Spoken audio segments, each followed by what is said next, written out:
কি দাদা ভাই, এইবার বুঝি টাকায় ত্রাসছে গরু ডাকাতি করতে? দাদা যান, আপনি এত চিন্তা করতেছেন কেন? এই জোসনা যেহেতু আপনার গরুর দায়িত্ব নিচ্ছে, এখন কোনো চিন্তা নাই। আর ডাকাত কেন? ডাকাতের বাপ আসলে তো গরু চুরি করে নিয়ে যেতে পারবো না।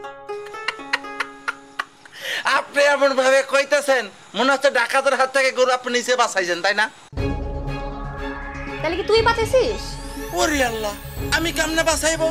ডাকাতরা তো আমার মুখ চোখ একদম বান্ধে রাখছে। আমি যে বেঁচে আছি এটাই তো অনেক কিছু। গরু বাঁচাইছে কে? দুই চাচা যান, তারাই তো ডাকাত ডাকাত বলছে, তখন ডাকাতরা কিন্তু পালাইছে। ওকে, তোমার বাবা আর চাচা ডাকাতদের সাথে ইঁদুর বিড়াল খেলা খেলছে। কি কইতেছেন দাদা যান? কিচ্ছু বুঝতেছি না। কিসের এই দুই বিড়ালের খেলা? এইটা তুমি বুঝবা না দাদা ভাই।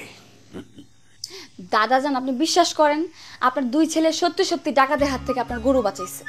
ও, আমার দুই ছেলে ডাকাতদের হাত থেকে গরু বাঁচাইছে, এইটাও আমার বিশ্বাস করতে হবে। তাহলে কি করলে আপনি বিশ্বাস করবেন কোন? শোনো, ডাকাতরা খালি হাতে তো আর ডাকাতি করতে আসে না। তাদের সাথে ছুরি থাকে, রামদাও থাকে। তাদেরকে ঠেকাইতে গেলে তারা রামদাও দিয়া কোপ দেয়। তো তোমার বাবা আর চাচার শরীরের একটা পশমও কি খসছে? না, কি বলেন?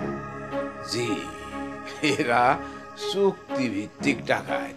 এরা আসবো, তোমার বাবা আর চাচা যখন সিগন্যাল দিব তাদেরকে দৌড়ানি দিব, তারা পালাইয়া যাবে আর আমাকে বিশ্বাস করাবে যে আমার গরুর জন্য তারা কি কষ্টটাই না করতেছে।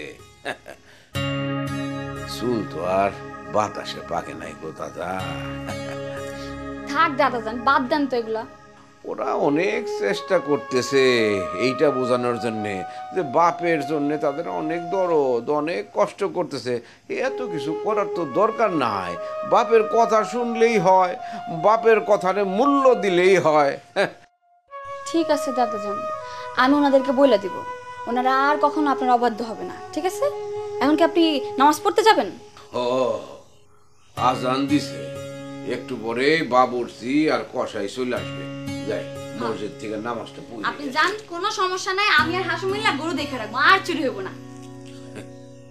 তোমাদের আর পাহারা দিতে হবে না, আর ডাকাতি হবে না।